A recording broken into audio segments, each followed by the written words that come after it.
So my dog had a stroke and I rushed her to the vet and she ended up getting emergency brain surgery. That happened 2 days ago.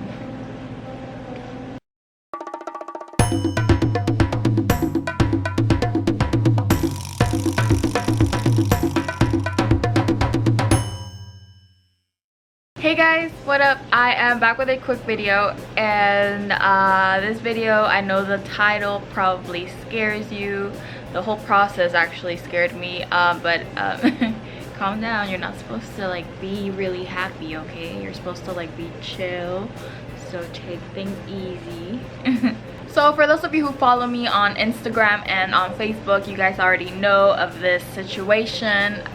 Yes, it was so scary. Like these past couple days, my cats are like fighting. There's some drama going on over there. Oh, chill. Look, little girl, the vet told me that you need to like chill and relax, and you're not relaxing. You're like hypered, and that's bad for your brain, okay?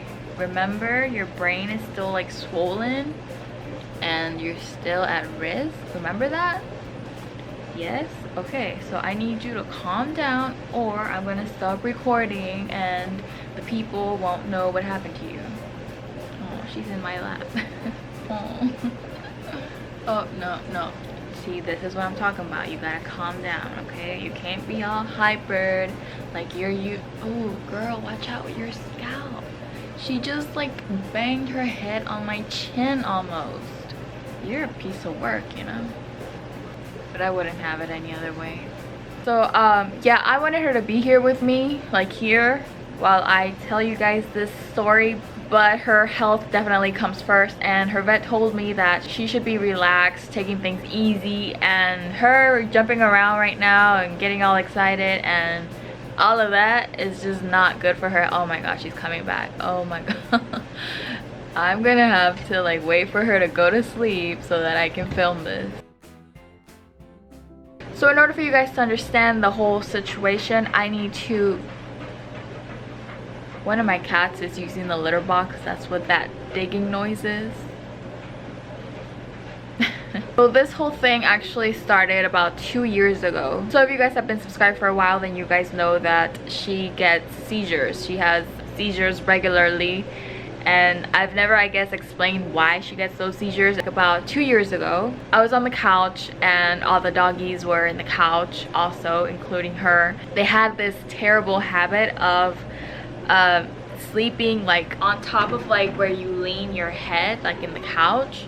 So she was up there, and it's pretty high, and she's a big girl. She's chubby, she's heavy, and we have floor, really hard floor and concrete underneath the floor. So she fell and landed on her head. It was a pretty strong fall, but she got up like nothing and she went about her business. So I just kind of figured like, well, she's okay. She never cried. She seems to be normal. So I didn't think there would be a reason to take her to the vet. So 2 days later, she had a seizure, her first seizure. She had never had seizures before that, so I freaked out. I had never had a dog with epilepsy and I had no idea what to do. So of course I rushed her to the vet. So they were gonna do a scan in her head. They were gonna scan her to see what happened, what triggered the seizure. So I remember the fall and I told the vet like, oh, she fell and it was pretty hard, but she just kind of went on about her business and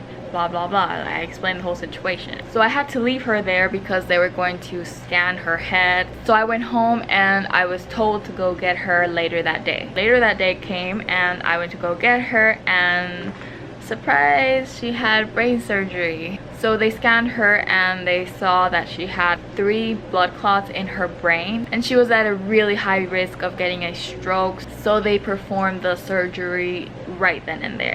And I mean, my vet has been my vet for years, so he knows I would have gone ahead and agreed with the surgery. He did exactly what I would have agreed to do anyways. So I am so thankful that he acted fast and got the problem resolved. And by the time I went to go pick her up, she had kind of already woken up from the anesthesia. I took her home, she recovered, but the aftermath of that whole chain of events, you know, the fall, the brain surgery, the blood clots. Something that never went away was the seizures. I accepted it.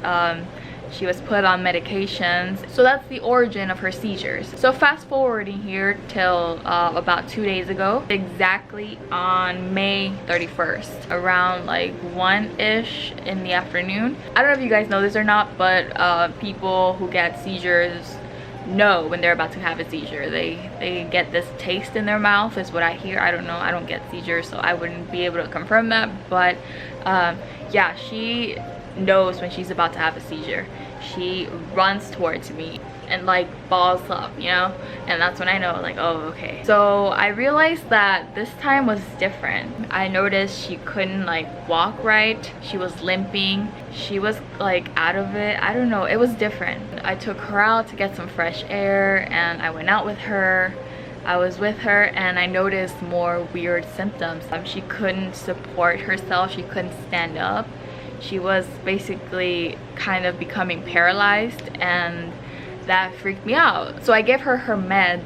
It kind of helped because the seizure, which was not a seizure, but I thought it was a seizure at the time, stopped, and she was like nothing. She wanted to go back inside. I let her back inside, but I noticed she was agitated. She seemed very uncomfortable. She was just like from the living room to the door, to the living room, to the door, to the living room, to the door. She wouldn't sit down. She wouldn't stay still. She wasn't herself. About 10 minutes later, she came running towards me again, which is what she does when she feels a seizure coming, except this time she could not move her back legs. I'm like trembling telling you guys this. Like, that was really scary for me. I knew I had to rush her to the vet. So I got dressed, which took me like a minute at most, and I made my way to the vet. I live really close, like less than 5 minutes away, so it didn't take me long to get there, and it didn't take me long to get her help, thankfully. So by the time I got there, something I noticed was her heart was racing a lot. I actually thought she was having a heart attack. So I was freaking out, like, oh my gosh, she's gonna die in my arms. What in the world? I'm not ready. Like, I'm not ready to lose her. I got there, I gave them her. They took her inside. They started examining her, and I was just there in the waiting room, like freaked out. And I was there for like 2 hours probably, and I had no idea of what was going on with her. I was there just reading magazines, trying to keep myself busy, trying not to think of anything, and I didn't even take my phone. People were going in with their pets, and they were going in for like simple things like deworming and like shots, and they had these like beautiful healthy dogs, and like there I am, not sure if mine is okay. Like, it was terrible. It was just like a terrible situation, and I don't wish it upon anybody. So after about like an hour and a half or two, someone came out and told me that I could go in, that the vet wanted to speak to me. I just knew something was wrong. Like, well, that I wasn't going to get good news. I walked in and I took a look at his face, and I knew that he wasn't gonna give me good news. So I actually thought she was dead because I didn't see her there like when I walked in. So I'm like where is she, you know? So after I answered everything and he kind of got an idea of what had happened, he told me, okay, this is the situation. She had a stroke and we need to open her up again. If there's something wrong that I can fix, then we will do that, but you need to understand that there's a possibility that if I open her up and I'm in there already, there may be nothing that I can do for her, and we're gonna have to close her back up and just let her live as long as she has left to live. Like, when he said that, a bunch of emotions came just flooding me. I couldn't believe it. I authorized the procedure. I told him, do everything you can for her, do anything you can to save her. I don't like crying in public. I don't like crying in front of other people, but right then and there, I just could not hold it back. And he was like comforting me, like, it's okay, like, she's been through something similar before, she's strong, she's gonna fight that made me feel better. So that was at around 4 p.m. and he said that he could do the surgery at 7. So I agreed to everything and I had to leave her there. But before I left, he did something that broke my heart. Like, I'm still like, I still like cannot get those memories out of my head. I've been reliving these memories since they happened in my head over and over. So here's what happened. Right before I left, he told one of his assistants to go get Bituko and to set her in the examining table. They went and got her and they set her on the table, and my vet looked at me straight in the eyes and said, "You need to understand that this surgery is very risky and she's an older dog. There's a probability of her not coming out of it. I'm gonna leave the room and I'm gonna give you a few moments with her so that you can tell her you love her and say goodbye, because she may not come out of this." And he left the room, and there she was on the table. They did inject some stuff into her to calm her down, but she was awake and she knew I was there. So she was in the table, and that's when it hit me, like, wow, what if this is the last time I see her alive? What if this is the last time I get to talk to her? What if? So I walked over, I leaned over, and I just told her, like, you are loved. You know, I love you so much, and you're so strong. You need to get through this. You've gone through so much already, and we're not done. You know, we're not done making memories. We're not done living. So she looked at me and she like licked my face like she does. Then I just kind of like broke down. Like, I could not hold back the tears. I was just there leaning on her, like ugly crying. I don't know why I honestly thought that was gonna be the last time I ever spoke to her. I just had a feeling, you know, like this like terrible feeling. Okay, I'm gonna be back. Like, I don't want to cry. Okay, I think I'm good. So yeah, basically I said goodbye to her. The vet came back in the room, so I left. I had to get out of there. I got home and I had to explain everything all over again to my mom. I don't know why, like as soon as I saw her, like I just like broke down crying. She actually thought like she died, and that's why I was crying, and she like started to tear up and kind of cry, and like I couldn't stop crying enough to tell her like she was still alive. That was hard.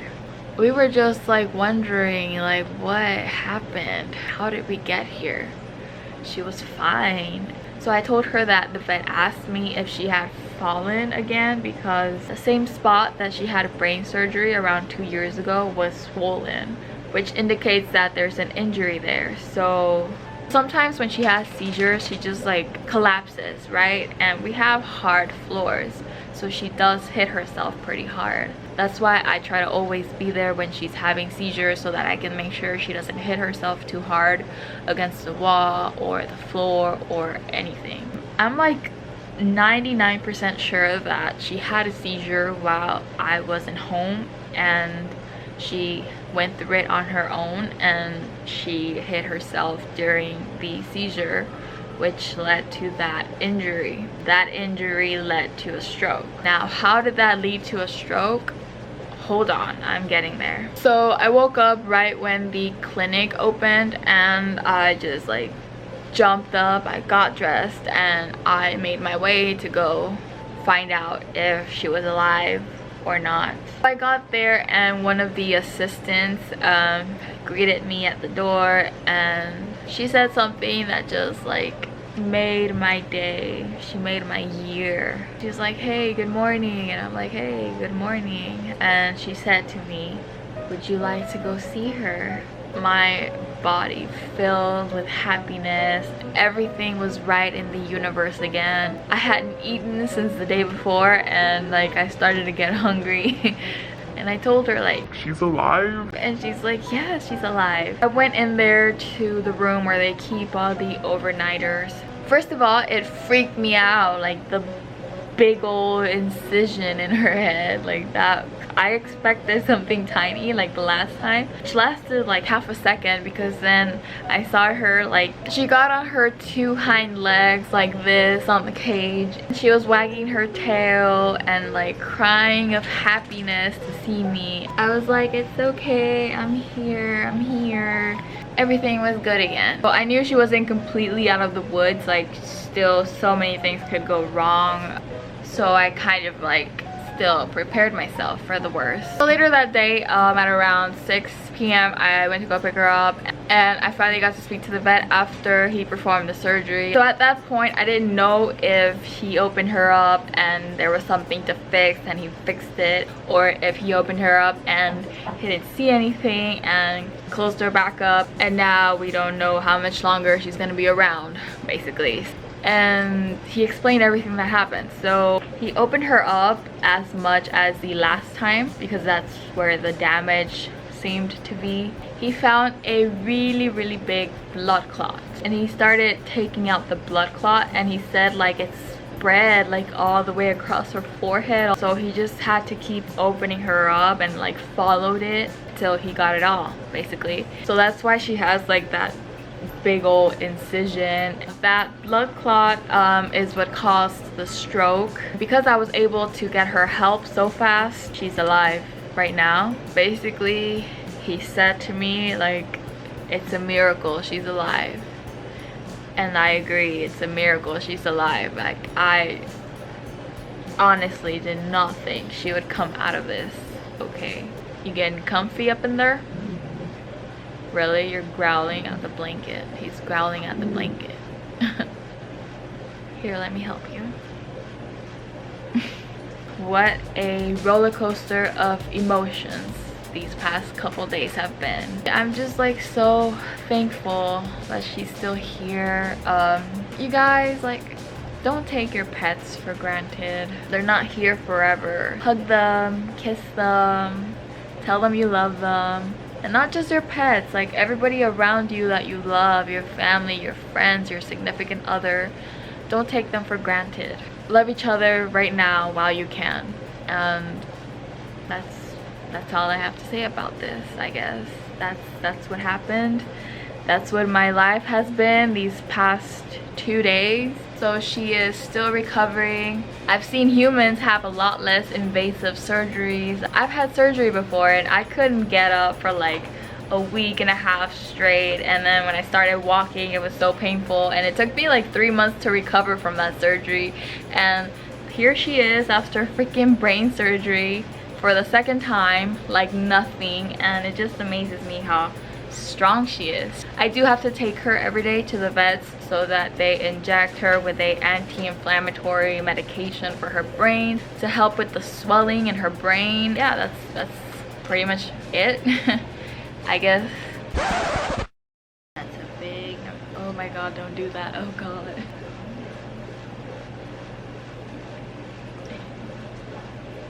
Hello.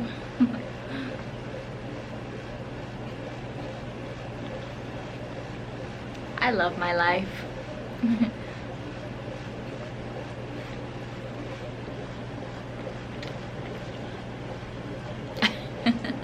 I love you and I love your kisses, but oh, you have a hair on your stitches. Hold on. Oh, it's in there real good. How did you do that? Oh, I pulled a stitch. Oh god.